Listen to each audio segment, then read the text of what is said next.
It was a quiet night in the small town of River Hill. The sky was clear, full of stars, and the forest beside the town looked calm. Ethan Gray, a 20-year-old boy who lived alone in a small cabin near the woods, was sitting outside staring at the sky. He often stayed up late, dreaming about space and life beyond Earth.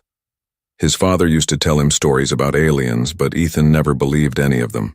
Tonight, something strange was about to prove him wrong. Suddenly, the air changed.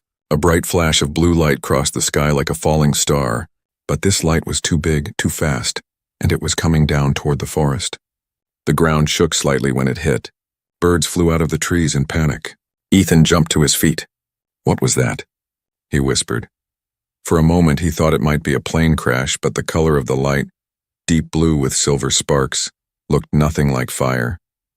His heart began to race. He grabbed a small flashlight and ran into the woods. Each step echoed in the dark night as the wind carried a low humming sound, almost like something alive. The smell of burned metal filled the air. As Ethan moved closer, he saw smoke rising between the trees. There it was, a large broken object half buried in the ground. It was round like a pod, shining faintly with blue light. He had never seen anything like it before. The surface looked smooth, almost like glass, but with strange moving symbols glowing faintly across it. Ethan slowly walked closer. "Hello, is anyone here?" he called out. No answer, only the soft sound of electricity crackling. He took another step and heard a faint breathing sound inside the pod. His eyes widened. Someone was inside. There was a small opening at the side, broken from the crash. He bent down and peeked through the gap. Inside, a figure was lying on the floor, a girl. Her skin was pale like moonlight, and her silver hair spread across the dark metal floor. She looked weak and barely moving. "Hey, are you okay?" Ethan asked, his voice shaking. The girl didn't respond. He pushed the broken metal piece aside and crawled in. The air inside felt cold and strange, almost heavy. When he touched the girl's shoulder, she flinched slightly. Her eyes opened. For a second, Ethan forgot how to breathe. Her eyes were glowing red, not like human eyes, but like liquid light. She looked right at him, confused and afraid. Then she whispered, voice trembling, "Water. No, blood." Ethan froze. "What?" The girl tried to sit up but collapsed again.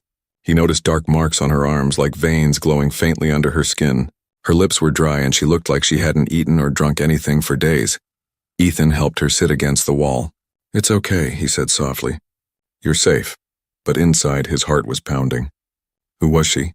Where had she come from? And what did she mean by blood? The girl's eyes flickered as she spoke again. "Don't come close. I can't control it."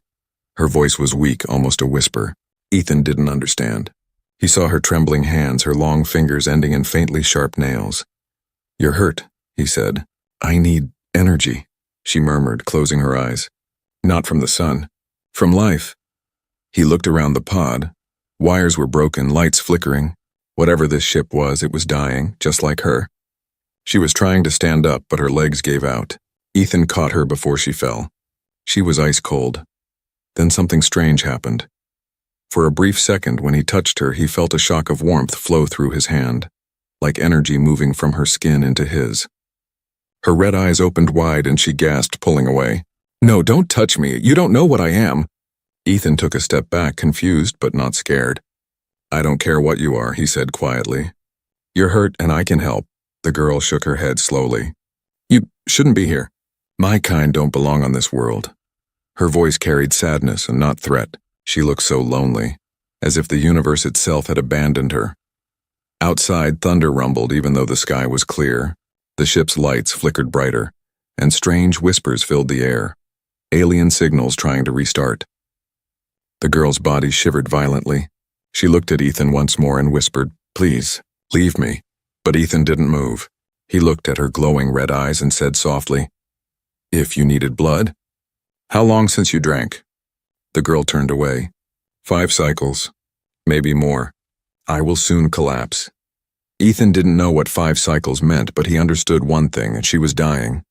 And something in his heart told him he couldn't let that happen. He sat beside her quietly as the wind howled outside. The blue glow of the ship painted their faces in cold light. For a moment, time stood still. A human boy and a dying alien girl, both strangers, both afraid. and somewhere in that silence, destiny began to move. Urdu explanation simple. ये story का first part है। Ethan grey एक छोटे शहर river हिल में रहता है। हर रात वो देखता है कि आसमान में एक ब्लू लाइट फॉरेस्ट में गिरती है। वो समझता है शायद प्लेन क्रैश हुआ है, लेकिन जब वो फॉरेस्ट में जाता है तो एक एलियन शिप मिलती है। अंदर एक लड़की होती है, pale skin, red eyes, silver hair वाली। वो कहती है वाटर नहीं, ब्लड। ईथन समझता है ये कोई वैम्पायर है, लेकिन एलियन वैम्पायर। लड़की बहुत कमजोर है और मर रही है। वो ईथन को दूर रहने को कहती है, मगर ईथन उस बचाने का डिसीजन लेता है। यहां से स्टोरी का सस्पेंस स्टार्ट होता है। The forest was silent again, but Ethan could feel the tension in the air. The alien pod glowed faintly, flickering like a dying heartbeat. The girl sat weakly against the cold wall, her breathing slow and shallow. Her silver hair covered half of her face, and her red eyes dimmed, as if even light was leaving her. Ethan didn't know what to do. He had never seen anyone or anything like her. He searched his small bag and found a bottle of water. He opened it and gently offered it to her. "Here, drink this," he said softly. The girl looked at the bottle, then shook her head. Her voice was dry and quiet. "It won't help. My body..." "Doesn't use water. It needs life energy." Ethan frowned. "Life energy?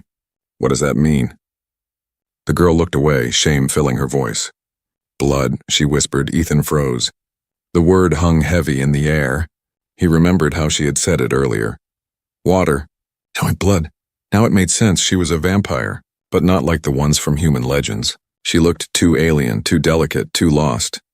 Ethan took a slow step back, unsure what to say. "I'm not going to hurt you," she said suddenly, her voice trembling. "I haven't fed for many cycles. My strength is gone. I can't even stand." Ethan could see she was telling the truth. Her skin was turning gray, her fingers shaking. When she tried to move, she fell forward and caught herself on the floor. Her breath came in short gasps, like someone drowning. He kneeled beside her. "You're dying, aren't you?" She gave a weak smile. "Yes, and it's better this way, my kind." "We are not welcome here." "Your kind?" he asked. She blinked slowly. "We were called Sangarians. We lived by sharing energy from others. We never took more than needed. But humans called us monsters." Ethan swallowed.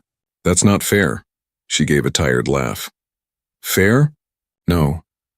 The universe has never been fair." A long silence filled the ship. The air smelled of burnt metal and ozone. Ethan could hear the faint hum of broken alien circuits. The girl's red eyes were fading to dull maroon. He couldn't watch her suffer anymore. He stood up, pacing nervously. His mind screamed, "This is insane," but his heart said, "Don't let her die." He looked at her, her fragile face, her trembling lips, her fear of hurting him, and made his choice. He took out a small knife from his pocket, the one he always carried while camping. The metal glinted faintly under the blue light. He sat down in front of her. Her head lifted weakly. "What are you doing?" Ethan took a deep breath. "If blood is what you need, then take it." Her eyes widened, glowing faintly again. "No!" she cried, her voice suddenly stronger. "You'll die." "I don't think so," Ethan said calmly. "I'll give you only a little. Enough to live." The girl shook her head violently. "You don't understand what I am. Once I start, I may not stop. I don't want to kill you." Tears formed in her glowing eyes, tears that sparkled like tiny rubies. Ethan smiled softly. "Maybe you won't have to." He rolled up his sleeve and held out his wrist. Her gaze locked on the pulse beneath his skin. For a second, she looked like she was fighting an invisible war inside herself. Then her voice broke. "Please, don't do this," Ethan whispered. "If you die tonight, I'll never forgive myself." He pressed the blade lightly against his arm and made a small cut. A thin line of red appeared. The metallic scent of blood filled the cold air. The girl's eyes flared bright crimson. Her fangs slid out slowly like instinct she couldn't control. She crawled forward, trembling, every movement full of fear. Her hand hovered above his wrist. She looked at him one last time as if asking for permission. Ethan nodded once. She leaned forward, her lips brushing the wound, then bit softly. The moment her fangs touched his skin, Ethan gasped. It didn't feel like pain, more like fire and ice at the same time. He felt energy leaving him, but also a strange connection forming between them. Images flashed in his mind. Alien skies, a burning planet, thousands of Sangarians screaming as fire rained from above. He saw her standing alone among ruins, crying in silence. He understood then she wasn't a monster. She was the last survivor. After a few seconds, she pulled away, breathing heavily. Her eyes glowed bright again, her skin turning alive with color. The wound on Ethan's wrist began to heal slowly, glowing with faint blue light. She looked horrified. No, I took too much. But Ethan was still conscious, pale but breathing. I'm fine, he said weakly. See? Still alive, the girl covered her mouth, shaking. You don't understand. This bond can't be broken now. You've shared your life with mine. Ethan smiled faintly. Then I guess we're both stuck with each other. For the first time she smiled too. A soft, human smile. My name, Mike, is Lyra. Ethan, he said, holding his hand out. She hesitated, then took it gently. Their hands glowed for a brief second, red and blue light mixing like one heartbeat. Outside, thunder rolled again, but this time, it sounded almost alive. The night outside was quiet again, but nothing inside the broken alien pod was the same anymore. Lyra sat on the cold metal floor, breathing more calmly now. Color had returned to her pale skin and her eyes glowed gently instead of burning bright. Ethan sat near her, holding his arm, the wound already healed by the strange blue light that came from her touch. For a long time they said nothing. Only the soft hum of the ship's dying engine filled the silence. Ethan's head still felt dizzy, but he could think clearly. He didn't regret helping her. There was something about her, something lonely, something pure, that made him stay. Lyra looked at him quietly. Why did you do that? Ethan raised his head. Because you needed help. Her red eyes softened. You gave me part of your life. You don't even know what that means. He smiled faintly. Then tell me. She looked away. Our kind. The Sangarians. We survive on energy drawn from blood. But when we drink willingly offered blood, something different happens. A link forms and two lives connected, two minds touching. You feel what I feel. And if one of us dies, the other feels the same pain. Ethan blinked. So, we're connected now. Lyra nodded slowly. Yes, but it shouldn't have happened. You're human. Your body isn't made for this bond. Ethan tried to joke. Well, I've always been weird. Maybe I'll survive. Lyra looked at him, and then for a second she almost smiled. But her expression changed quickly. You don't understand, Ethan. If they find out about me, about us, they'll kill you. Who's they? He asked. Humans, she said softly. Your people. Ethan frowned. Why would they do that? You're not dangerous, Lyra shook her head. They don't see difference. They see fear. Outside, a cold wind blew through the broken door of the pod. The forest rustled as if listening. Ethan stood and looked around. We should get you out of here. This place isn't safe. Lyra tried to rise but stumbled. Ethan caught her before she fell again. She was lighter than he expected, almost weightless. Her silver hair brushed against his shoulder as she whispered, You shouldn't touch me. My energy might still be unstable. He smiled. Too late for that. They stepped out of the crashed pod into the open forest. Moonlight washed over the ground and steam rose from the hot metal. The ship behind them hummed once more and as if alive, then went silent. Lyra turned back, staring at it sadly. It's gone. My last way home. Ethan looked at her gently. Then Earth will be your home for now. Lyra didn't answer. She looked up at the stars, her eyes reflecting thousands of memories from distant worlds. Her lips trembled as she said, You don't know what you've done, human. My people were hunted for centuries. They said we were demons, parasites, but we only took energy to live. Her voice cracked, heavy with pain. I watched my world burn. I watched the last of my kind vanish into dust. Ethan felt a strange ache in his chest, not just sadness, but shared emotion. It wasn't his memory, yet it hurt like his own. He realized the bond was real. Their minds had already begun to connect. Lyra wiped her tears and turned away. You should leave me. The bond will grow. It will hurt you. Ethan shook his head. You think I'll walk away after saving your life? You don't understand, she whispered. You can't win against what's coming. He stepped closer. Then we fight together. For a moment their eyes met, human and alien, connected by something beyond both worlds. Lyra blinked slowly. You're strange, Ethan Gray. No human has ever spoken to me like that. He chuckled softly. Maybe I'm not like most humans. A faint smile crossed her lips, the first real smile he had seen. But then the ground beneath them shook. A distant boom echoed through the forest. Lyra's smile faded instantly. What was that? Ethan asked. She looked up at the sky. They're coming. Who? Hunters, Ethan frowned. Hunters? You mean your kind? She shook her head. No, yours. In the distance, faint red lights blinked between the trees and the scanning drones moving in formation. They made a low buzzing sound, mechanical and sharp. Lyra's body stiffened. They've detected my energy signature. They'll track it here. Ethan quickly grabbed her hand. Come on, we'll hide. She hesitated but followed as he led her through the forest. Branches whipped against their faces and cold air burned their lungs. Behind them, the drones grew louder, their red beams slicing through the dark.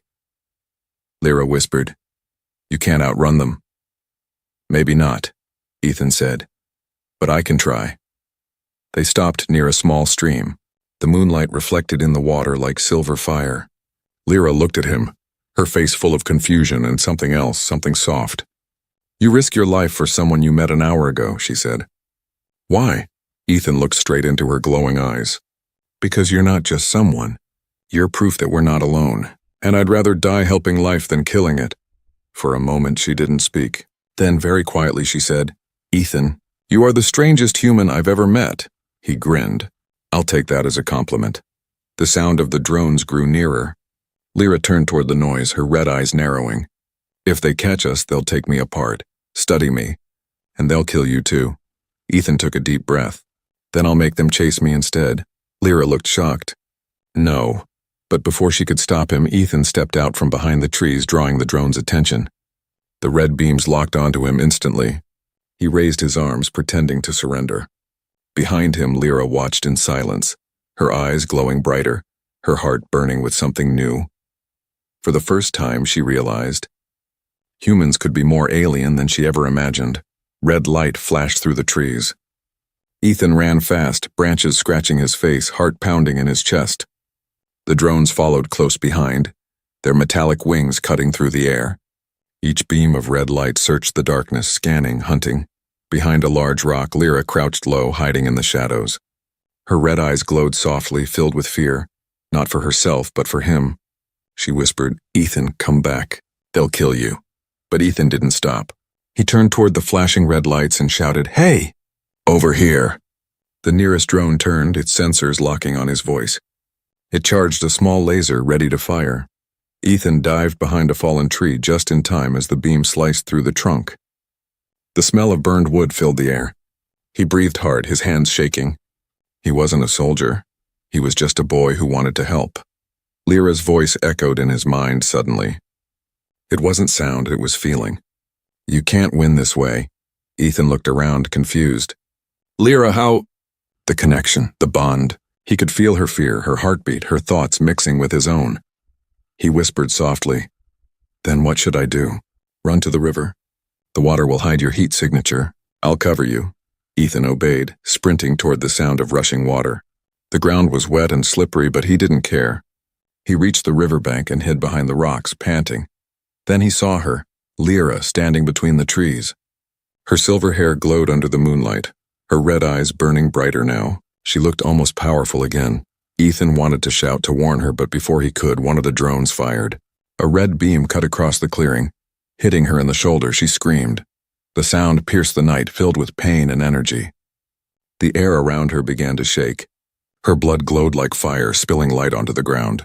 Ethan ran to her, catching her before she fell. Lyra, stay with me. She tried to speak, her voice trembling. Too much energy. Inside me, I can't control it.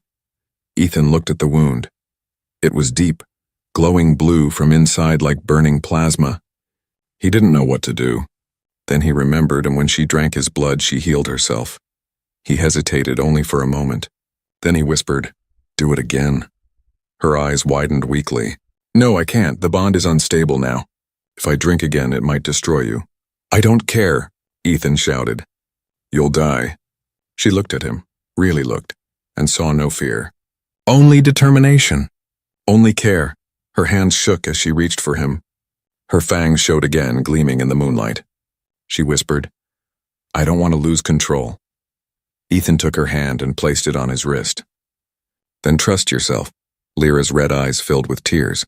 She closed them, trembling, and bit softly. The world around them vanished. Ethan felt fire flow through his veins, stronger this time, brighter. He could see her memories again, but not just her pain. He saw her world as it once was. Beautiful cities of light, people flying across crystal skies, laughter echoing through golden towers. Then he saw the end, explosions, fire, and ships burning in the sky. Her people screaming, "Humans invading," he gasped, tears filling his own eyes. Now he understood her hatred, her sadness, her loneliness. When Lyra stopped drinking, she pushed away violently.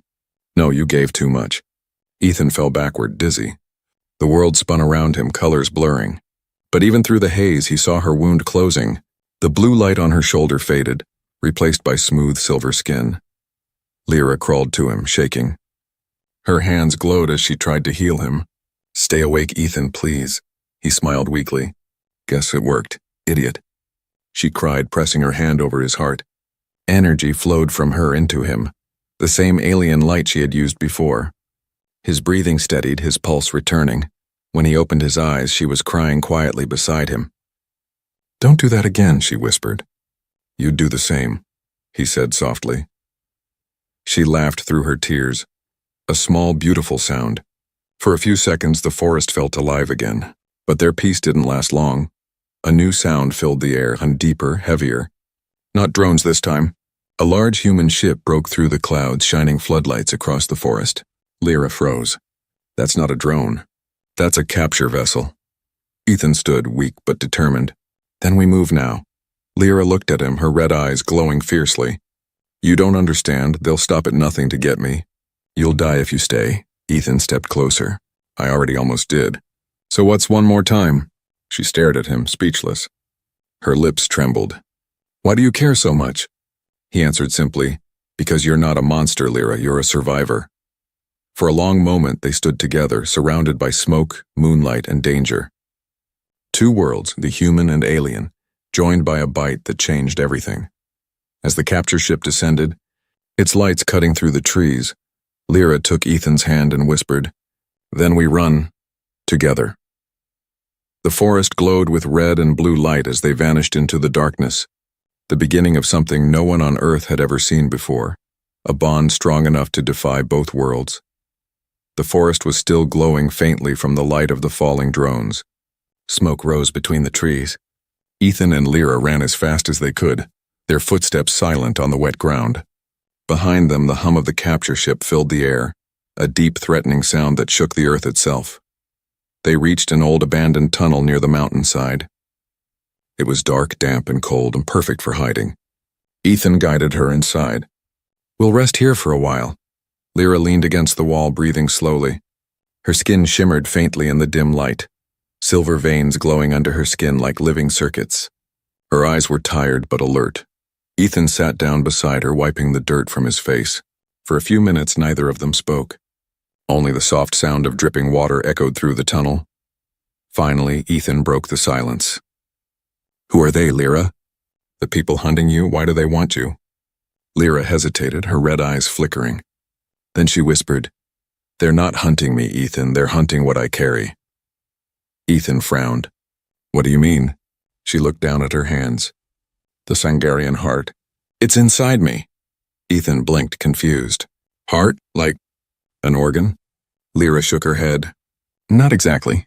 The Sangarian heart isn't flesh, it's energy.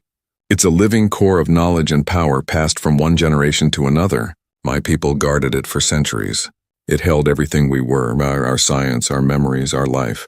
She paused, her voice breaking slightly. "When the humans attacked our world, they destroyed everything. My family, my people, all gone. I was the last carrier. The last Sangarian." Ethan felt a chill run down his spine. He couldn't imagine what it meant to be the last of an entire species. "What happened to your planet?" he asked softly. Lyra closed her eyes. "Your people called it Operation Dawnfire. They said we were dangerous, feeding on others, stealing life. But they never understood. We didn't kill, we shared. We took energy and gave it back, balanced, pure. We helped other species grow. But humans feared what they couldn't control. So they burned our skies." Her words echoed through the tunnel like ghosts. Ethan's heart sank. You mean, my world destroyed yours? She nodded slowly. I watched your warships tear through our cities. They said it was peacekeeping, but it was extinction. For a while, Ethan couldn't speak. He wanted to say sorry. But what was one person's apology to the last of a lost civilization? He looked at her and said quietly, I can't change what they did, but I won't let them hurt you again. Lyra looked at him, her expression softening. You sound like someone from before the war. Someone who still believes in good. Maybe I just believe in second chances, Ethan said with a faint smile. A small silence followed, calm but heavy with meaning. Lyra finally asked, Why do you trust me so easily, Ethan? You've seen what I am, what I can do. He thought for a moment. Because I've seen how you care. You healed me when you didn't have to. You warned me to stay away even when you were dying. Monsters don't do that. Lyra blinked slowly, her eyes glowing with emotion. You're strange, she whispered again. For a human, Ethan chuckled. I get that a lot. A small smile touched her lips, but it faded quickly as a sound echoed from the tunnel entrance. Ethan turned instantly. A faint red beam swept across the dark. The drones had found them again. Stay back, Lyra whispered. She raised her hand and her veins glowed brighter. The air around her shimmered, a low hum building like thunder. Then with a sudden flash, an invisible wave burst from her palm. The drone's lights flickered and went dark, its metal body falling to the ground like a lifeless shell. Ethan stared, stunned. What was that? Lyra looked weak again, her breathing shallow. Sangarian energy. My last bit of strength. I can't do that again. Ethan knelt beside her. You're amazing, you know that? She gave a tired smile. Amazing? Or dangerous? Both, he said, smiling back. But as she leaned back, he noticed something glowing faintly on her chest. A symbol pulsing through her skin, like a small beating star. What's that? He asked. Lyra looked down. The heart. It reacts to emotion, to truth. It's warning me. Warning you about what? She met his eyes. Someone's coming. Someone who knows about us. Ethan stood up, alarmed. The soldiers. No, she said softly. Worse, the tunnel walls began to tremble. A deep rumbling sound echoed from the entrance, not machines but footsteps. Lyra whispered almost to herself, They sent him. Who? Ethan asked. The Hunter General, she said, her voice full of fear. The one who burned my world. Ethan's blood ran cold. The same man, the same human, who led the destruction of her people, was now coming for her again. He looked at Lyra, who was trembling now, and said, Then this time we fight together. Lyra looked at him with wide, tearful eyes. Her voice shook. Ethan, if he finds me, he'll take the heart, and if that happens, your world will burn too. Outside, the sound of metal boots grew louder. The hunter had arrived. The tunnel shook again. Dust fell from the ceiling. Ethan could hear footsteps, heavy, metallic, steady. Not the sharp buzz of drones this time, but soldiers. Human soldiers. Lyra pressed her hand against the cold wall, her body trembling. The faint symbol of the Sangarian heart on her chest glowed like a warning light. They're close, she whispered. He's close, Ethan clenched his fists. Then we move. Lyra shook her head. No, you don't understand who he is. Her voice was shaking, almost breaking. He destroyed my home. He won't just kill me, he'll take the heart, use it to control everything. Your people will call it a victory. But it will be the end of both our worlds. Ethan knelt beside her. Then we don't let him win. She looked up, her red eyes glowing faintly. You'd stand against your own kind? He nodded. If they've become monsters, yes. The sound of footsteps grew louder, followed by a deep mechanical voice that echoed through the tunnel. Target located. Energy readings confirmed. Deploy capture squad, Lyra froze. He's using synthetic soldiers. The tunnel filled with bright red beams cutting through the darkness. Metallic shadows moved closer. Tall armored soldiers with glowing visors, each holding rifles that hummed with energy. Ethan grabbed Lyra's hand. Come on! They ran deeper into the tunnel, their footsteps echoing. Bullets of light exploded against the walls, sending sparks flying. The air smelled of smoke and burned rock. Ethan ducked behind a broken pillar. How many are there? Lyra closed her eyes, her skin glowing faintly as she sensed. 10, maybe more. They're linked to the Hunter General's main ship. He's controlling them. Then we cut the link, Ethan said. Lyra shook her head. Impossible. They're machines, not men. Ethan grinned faintly. Then we outsmart them. He looked around and saw a small power box half buried in the wall, one of the old tunnel's control nodes. If he could overload it, maybe it could cause a collapse. He grabbed a piece of metal pipe and started prying it open. Lyra frowned. What are you doing? Making an exit, he said. She stepped forward, her voice low. You'll be buried alive. So will they, he replied, smiling. We'll find another way out. Lyra stared at him, half angry, half amazed. You're reckless, Ethan winked. You're welcome.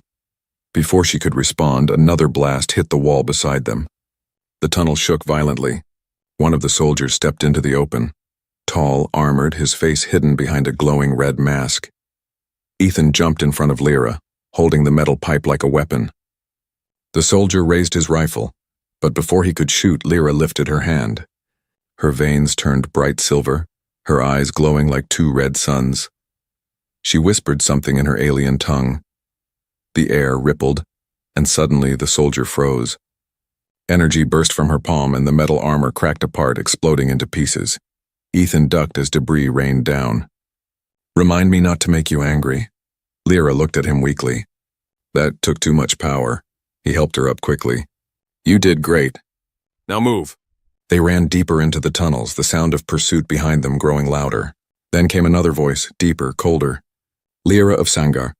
Surrender the heart. You cannot run from your fate. Lyra stopped instantly. Her body stiffened. She knew that voice. The Hunter General. She turned slowly, and at the far end of the tunnel stood a tall figure in dark armor, his helmet shaped like a predator's skull.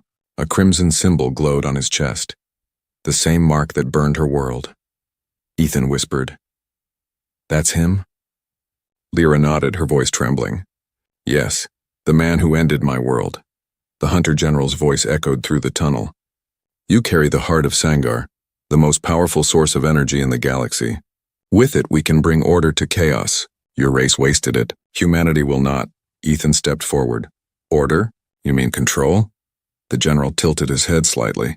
A noble act, boy. Protecting an alien. You don't understand what she is. Ethan raised his voice. She's alive. That's enough for me. The general aimed his weapon. Then you die with her.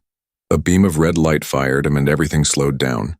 Ethan saw it coming and glowing, deadly. He moved without thinking, pushing Lyra aside. The blast hit him square in the chest. He flew backward, crashing into the wall. Smoke rose from his body as he fell to the ground. Ethan! Lyra screamed. Her scream shook the air, not with sound, but with power. The symbol on her chest burned like fire. Her eyes turned pure crimson, her voice echoing like thunder. You took my people. You will not take him. She lifted her hands and energy burst out of her body in a blinding wave. The soldiers' armor melted, their weapons shattered. Even the tunnel itself cracked and trembled. The Hunter General raised his shield, blocking most of it, but even he stumbled backward. Impossible, he growled. The heart was unstable. But before he could finish, Lyra appeared in front of him in a flash of light. Her hand glowed like a star as she slammed it into his chest, sending him flying into the wall. The tunnel shook one last time before silence fell. Lyra collapsed beside Ethan, breathing heavily. Her body flickered with light, unstable like fire burning out. She touched his face, tears falling. Please, don't leave me. Ethan's eyes fluttered open weakly. He smiled. You're glowing again. She laughed softly, brokenly. You fool! The ceiling above them began to crack. They both looked up as dust rained down. Lyra whispered, We have to go. Now. But the general's voice echoed once more, faint but alive. You cannot escape, Lyra. The heart belongs to us. And as the tunnel began to collapse, she looked at Ethan and whispered.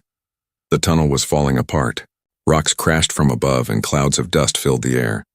Every sound echoed like thunder. Ethan could barely move. His chest burned where the blast had hit him and every breath felt like fire. Lyra knelt beside him, her silver hair covered in ash, her eyes still glowing faintly red. The symbol of the Sangarian heart on her chest pulsed like a dying star. She pressed her glowing hands over Ethan's wound, trying to heal him. Please stay with me, she whispered. Don't let the bond fade. Ethan smiled weakly. Still bossy. Even when the world's ending, tears glimmered in her eyes. You shouldn't have saved me. You were supposed to live. He coughed, blood staining his lips. We both live. Or neither of us does. That's the deal, right? A low voice echoed from the collapsing tunnel. Foolish girl, said the hunter general. His armor was cracked, his visor shattered, but he still stood. You think you've won? Lyra turned to face him, her body glowing brighter. You destroyed my world. I won't let you destroy another. The general raised his weapon, limping closer. The heart belongs to humanity. It will bring peace and under control. Lyra shook her head. Control isn't peace. It's slavery. Ethan tried to stand, his hand gripping a broken metal rod for support. Hey, metal face, he shouted. You want the heart? You'll have to get through both of us. The general aimed his gun at him. So be it. Before he could shoot, Lyra stepped in front of Ethan, her hand raised. A burst of red energy exploded from her palm, slamming into the general. The blast lit up the entire tunnel like a star had ignited underground. When the light faded, the general lay motionless. His armor burned through, his weapon melted. But Lyra also fell to her knees, her glow fading fast. Ethan caught her as she fell. Her body felt lighter than air, her skin cold. Lyra, he shouted. She looked at him weakly. The heart? It's unstable. If I stay here, it will explode. Everything for miles will burn. Ethan's face went pale. Then we destroy it. She shook her head softly. You can't, it's alive. The heart chooses when to end. A crack of light opened across her chest, glowing brighter. The heart was awakening. Ethan held her close. There has to be another way. She touched his face gently, smiling through her tears. There is. But you won't like it. What? You carry part of my energy now, my blood, my bond. If I transfer the heart into you, it will merge with your human soul. It will live. But I won't. Ethan froze. No way. You're not dying for me. She looked at him sadly. I'm not dying for you. I'm dying because of you, and for everything you made me believe again. The ground shook violently. The tunnel ceiling cracked.